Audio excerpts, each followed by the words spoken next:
This program was made possible by contributions to your PBS station from viewers like you. Thank you. On the next Discover the Upper Cumberland, we unveil the heart of the city playground at Dogwood Park in Cookeville. Next, we get down in the trenches of World War I at the Sergeant Alvin C. York State Historic Park in Fentress County. And then we tee off in the golf capital of Tennessee, Cumberland County. All of this and more on the next Discover the Upper Cumberland right here on WCTE, your Upper Cumberland PBS. Funding for this program is provided in part by the United States Department of Agriculture.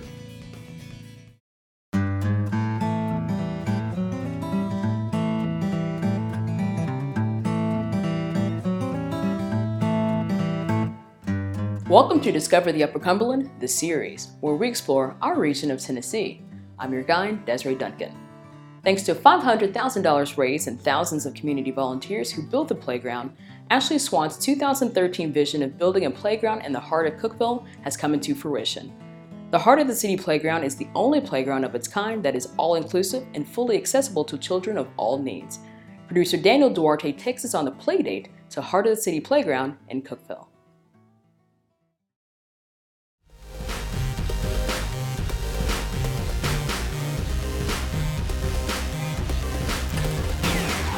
I'm Ashley Swan, and I am the general coordinator of Heart of the City Playground, and I'm the one that came up with this crazy idea.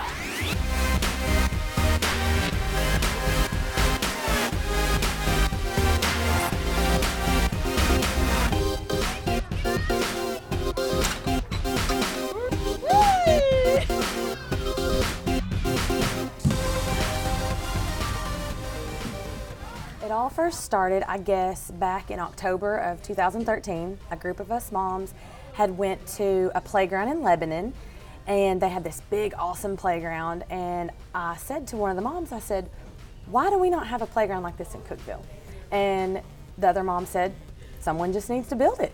And so I said, okay. We raised $500,000 when no one thought we could do it in less than a year. We started out with a vision of a smaller playground, $250,000, but we wanted to add special needs components to it. So we spent the better part of 7 months fundraising every month, doing a different thing in the community to basically get our name out there. And hopefully the city caught on. They brought the idea to the city council in one of our work sessions. We discussed it and everybody loved the idea.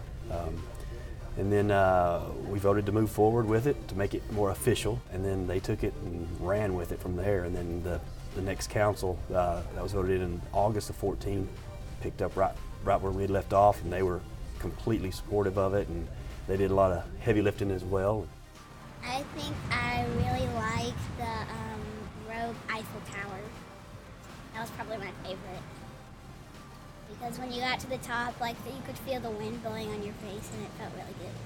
Hey, I'm TJ Overstreet. I was fortunate enough to volunteer as one of the construction captains for the Heart of the City Playground build. And it was amazing when this whole concept came together, how involved we knew that we wanted to be. My wife and I both were able to volunteer. And what really drew us in to the Heart of the City Playground was that it was an all-inclusive playground. We have a child with special needs, and we knew that he didn't have a typical place that he could go and play and enjoy his time with his brothers and with his other friends. And so we knew that we wanted to jump on board real quick. We come to the Heart of the City Playground probably 4 or 5 times a week, sometimes twice a day. We came twice a day 2 days ago. We just love this playground. We heard about it, we read about it before we moved here. We recently moved back to the Upper Cumberland area. We are so happy with the addition to Dogwood Park. I was actually a part of the fundraising committee to help build this. Dogwood Park is great, but it was always missing something. And with this addition, it has just absolutely completed this park for us. We were able to walk to the park, ride our bikes to the park. We just absolutely love it and are so grateful for everyone that has put time and money into this for our community. And the biggest challenge was you have to get 3,000 volunteers, which is a huge group of people that aren't being paid to come, and we needed the majority of them to be skilled laborers, which is very hard to find because most of those skilled laborers have a job for a living. We had to go out and ask for tools and equipment, but then people came through with it, so it was really exciting. But when the week of the build came and the rains came, I think we were all sitting there scratching our heads saying, how is this going to work? The rains were pouring down. We were walking through 6, 8, 10 inches of mud at times, you know, trying to backfill holes and set pipes with 2 and 3 foot of water in them and having to pump it out and put in and try to get them set. We don't have enough words to say to thank all these people that helped us see our vision and then help us bring it to the finish line.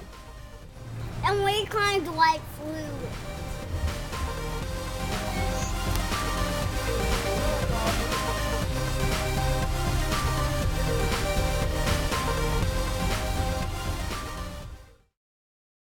I'm here with Cheryl Vick of Open Heart Rescue, and we've got a special guest with her, but you'll meet later. But just to start off, thank you for joining us, Cheryl. And thank you very much for the opportunity to be here. And tell us a little bit about the Open Heart Animal Rescue. Open Heart Animal Rescue is a 501c3 nonprofit, no-kill animal rescue locally right here in Cookeville. Our main mission statement is really, really simple. It's just to try and save as many desperate animals as we can and find them really loving homes. Mm-hmm. Basically what we do as a rescue is we go into high-kill facilities, animal shelters, and we rescue the ones that are on the euthanasia list.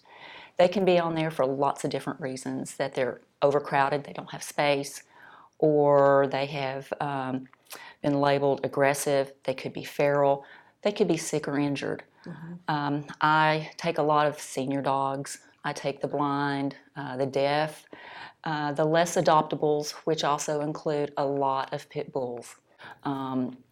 Once we get them to our farm or with our facility, we love them. Mm-hmm. We just love them to death. We give them time to de-stress, and then we start rehabilitating them. Mm-hmm. We give them all their shots, their vaccinations, their rabies. We get them heartworm tested. Of course, worm them. We give them a salon day. We bathe them. We just give them a lot of affection and attention. And if they have behavioral issues, we, of course, address that. If some of the issues are bad enough that they can't be corrected, they have sanctuary with us. They will never ever go back into a shelter environment, and they will be loved and cared for the rest of their life. Yeah, but for the animals that are able to go into other homes, that's your objective, right? That's my objective, because I can't rescue animals if I can't place animals. I do have a few fosters, which are the lifeblood of any rescue, because these animals are in kennels, of course. We exercise them, we get them out, and we, give as much attention to them as we can. But it's not the same as being in a home with a family. And that really, really helps stabilize them. It socializes them. And so I'm always looking for wonderful fosters that will open their heart and their home. But adoptive homes, right now I'm caring for 40 plus animals and desperately need some really good, loving homes for these animals.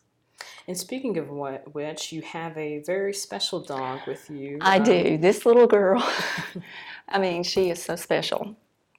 This is Hope. Hope has a really sweet and inspiring story. About 6 weeks ago, I found Hope crossing the road. And I thought she was a little coyote at first, because it was raining that day. Come back, Hope. And she was really wet. She looked like a little ragamuffin. She was dragging her right front leg. I slowed down as she crossed my lane of traffic. She got across the road. I pulled over, of course, very happy that she wasn't a coyote. I scooped her up, took her to my vet, and it was determined that my vet here locally didn't really have the resources. She gave me 2 options. She said, you really need to think about maybe putting her down or taking her to UT. I didn't hesitate. I knew there was something special about this little dog, so we've been to UT. She had massive tumors on her right shoulder going all the way down her right leg. They weighed 11 pounds. They have since surgically removed the tumors. They did have to take her right limb, but she is on a really wonderful journey. Mm-hmm. At first I thought it was going to be a bucket list, but now it's going to be Hope's Journey. She has her own Facebook page called Hope's Journey. And she has a little journal. It's called Hope's Journal, and we're getting everybody to sign to see how many friends Hope can get. She has been such a blessing to my rescue, just getting more exposure for, you know, the things that I do through her journey. So she's a really special little girl. All right. Where can folks go to get more information about Hope's journey and as well as your animal rescue? Well, Facebook. Oh my goodness. I have, you can go to Hope's Journey, which is her Facebook page, and then also Open Heart Rescue. So I have online adoption sites with petfinder.com and adoptapet.com as well. Check out Hope's journey and learn more about her story as well as the wonderful animals you can find at the Open Heart Animal Rescue. Thank you so much for joining us, Cheryl. Thank you so very much. I appreciate your time. And we'll be back with more with Discover the Upper Cumberland.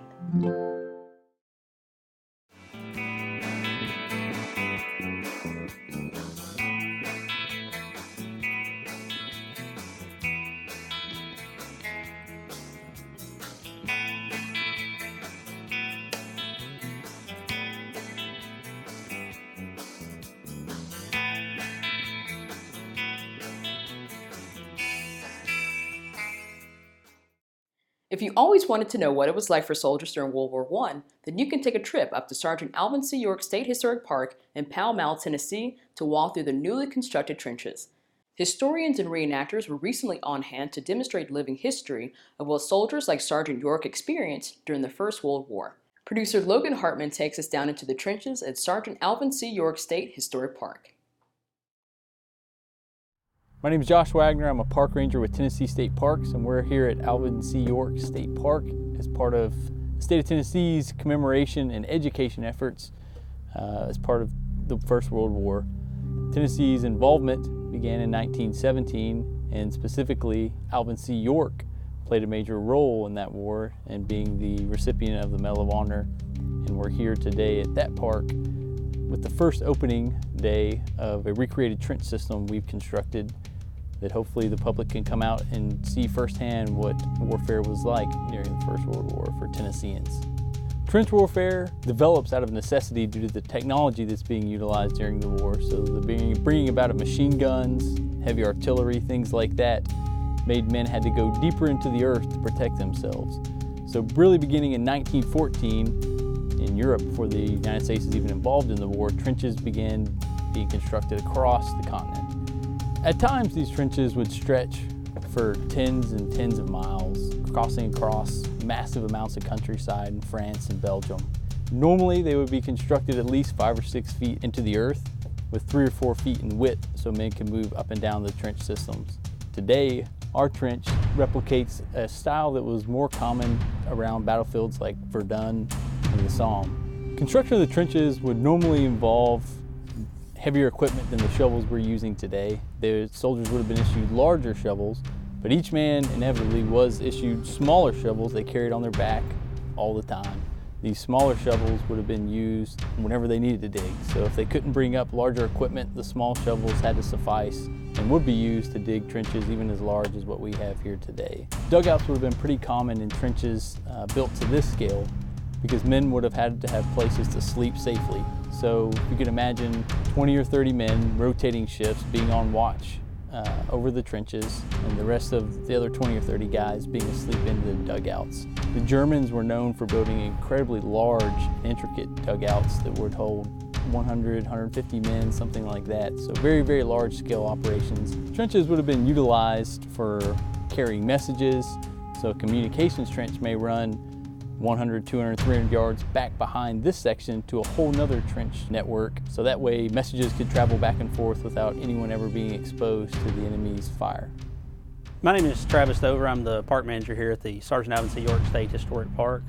A little bit about what we're doing here is we're occupying a recently constructed trench that we've been working on. And what we're trying to do is add a living history component to better tell the York story here at the park. This trench is constructed on the original farm that Alvin York was given through the Rotary Club when he returned home from the Great War in 1919. This was originally about a 400-acre farm, of which the state park system owns roughly 350 of those acres, which includes many of the farm outbuildings, the historic York home, the historic grist mill that Alvin York purchased, and a reproduction of his general store, which now exists as their visitor center. Part of this effort here is to change the visitor experience, and adding a living history component to what we're doing, we feel will better help to tell that story. The younger generation now is a generation of technology. What we hope to do is to be able to bring kids, provide them something that's actually tangible, something they can put their hands on, put their feet on, rather than reading about trench warfare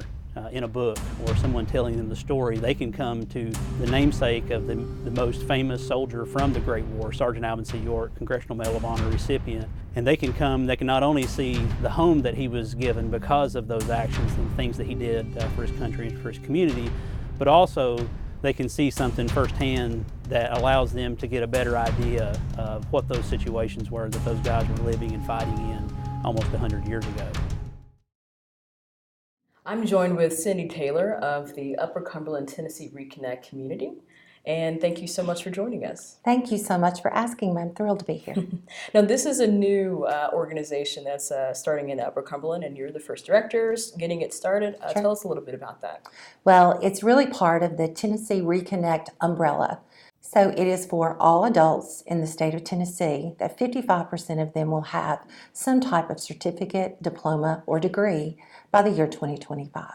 And our focus, our piece of the Tennessee Reconnect umbrella, is to focus on adults ages 25 to 64 who have a college credits. They already have some credits, but they haven't finished their degree. It is to help them get back into college and finish and fulfill that dream that they had. So this is a grand goal. It is. You've been in this position a few months and kind of laying the groundwork. What have you discovered? What have you started doing? Like, what's going on in your world?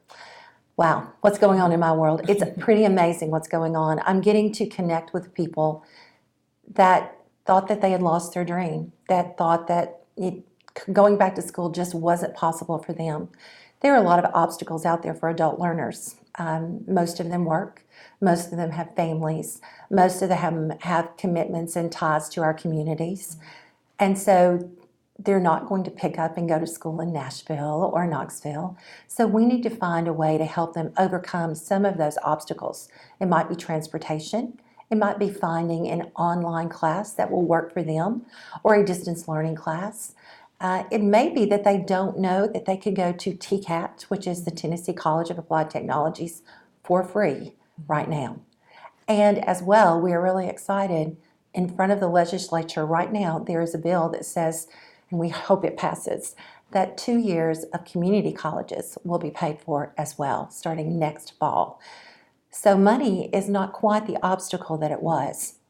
And you know what a big obstacle is thinking that as an adult learner, they're going to walk into a college campus and they're going to be the only adult there. Mm-hmm.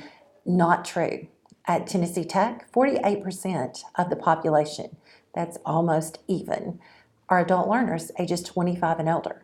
So it is, you look around in the classroom and you see people just like yourselves. Mm-hmm. So getting over that hesitation that I'm going to be the only one, it's really not true. Oh, that's awesome. It is. Very exciting. I didn't realize the percentage was that high. It's amazing. Yeah. Okay, so what are some ways that the community can help you with this initiative? Well, what they can do is look for us, because we are going to be at every event that's in the Upper Cumberland. So Poke Salad Days are coming up in Jackson County. There is a fun event in Overton County in the fall where they do this really neat Halloween activity and they close down the square.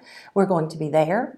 There's an apple festival in Crossville. So anytime there is a big group getting together, maybe it's the county fairs, we're going to be there. Look for us, because we are there to connect with these folks so that they can reconnect with college.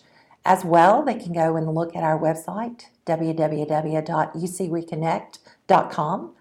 They can email us at uctrc@ucreconnect.com. And they can call us at the chamber here in Cookeville, 526-2211. we are available to meet with them, call them, email them, any way that we can. We are also partnering with businesses all across the Upper Cumberland. Many of our businesses, a lot of people don't know this, but many of our businesses offer ways that they are supporting those adult learners that are going back to school. Sometimes it's monetary, sometimes it is time off, sometimes lots of support in many ways from businesses. So we are looking to connect with them. They can go to a UCHRA administrator. That's any place in all across the Upper Cumberland. All 14 counties have UCHRA offices, and they have our cards. They can get them from us. That's great. And so you're making yourself accessible to anyone that can just walk up and get information. Yes. They don't have to feel like they have to go to this office. No. We have an actual virtual space, and we have a physical space because we know that a lot of our lives are done online now. So if you've got a smartphone, you can get to us. All right. Well, thank you so much, Cindy, for joining us. And Thank you so much. Check out those websites that she mentioned to get more information, and go to the local fair, go to local festivals to meet them. All right. We'll be back with more with Discover the Upper Cumberland.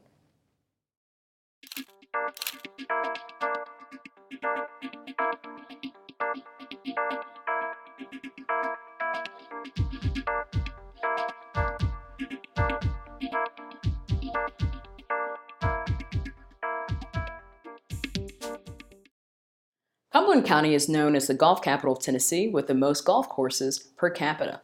Golf is a major economic drive of the city of Crossville and hosts numerous golf tours throughout the year. Producer Daniel Duarte shows us why the Upper Cumberland region is the home of Tennessee's finest fairways.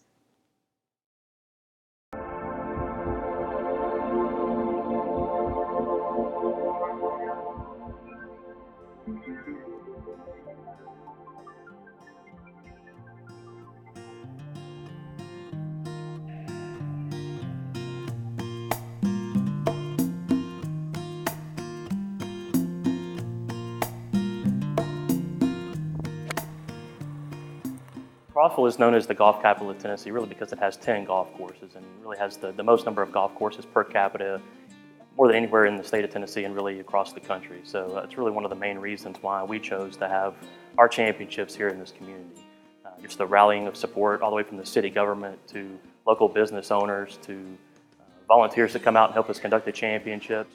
Doug Harris, 2015 Tennessee Senior State Open Champion.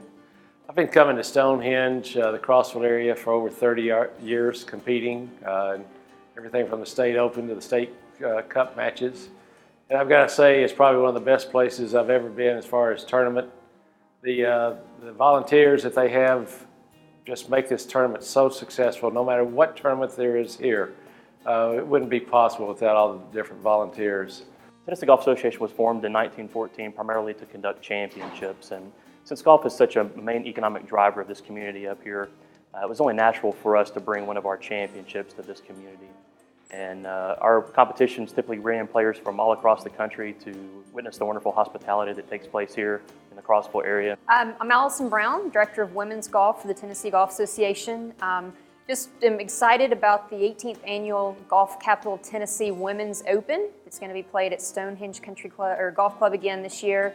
I'm excited this year that we're introducing a new senior division for our Women's Open that will be played concurrently with the Women's Open. And from the TGA standpoint, we're excited about this event and the opportunity it's going to bring to showcase the golf capital of Tennessee, Cumberland County, Fairfield Glade, and the city of Crossville by bringing in players from not only across the state of Tennessee, but across the country, amateur players and professional players, and hope that we have our defending champion, Carlin Beck, come back. She was an LPGA Tour member last year, won our event, and look forward to another great event this year. Golf has become a big part of the community's lives. We boast about 140,000 rounds of golf at all of our facilities during a year, so it is a big part of what everybody does. Hi, I'm Adam Greeno, the Tournament Director for the Tennessee PGA. I run the Tennessee Senior State Open here in Crossville, Tennessee, and we're really excited. This is our 7th year with having the Tennessee Senior State Open here in Crossville. It's a great tournament. It's a major for us, level 1 point event.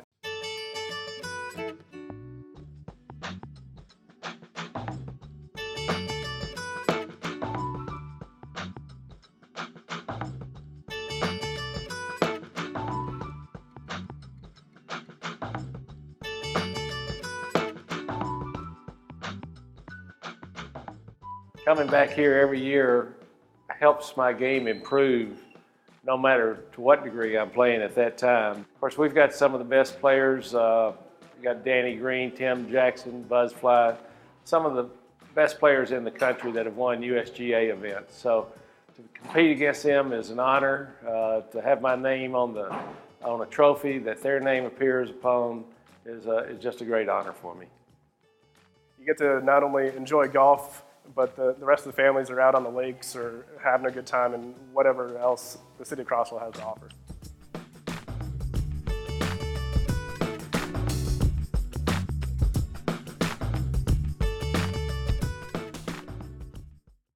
We'd love to see the Upper Cumberland through your eyes. So tag us in your pics on social media with #DiscoverUC, and you just might see your shot on our next episode.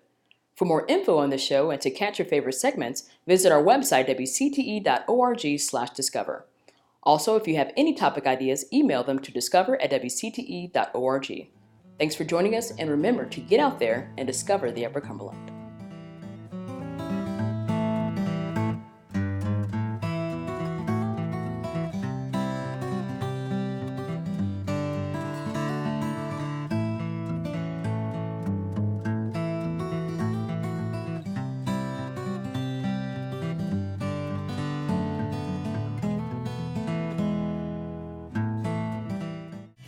Funding for this program is provided in part by the United States Department of Agriculture.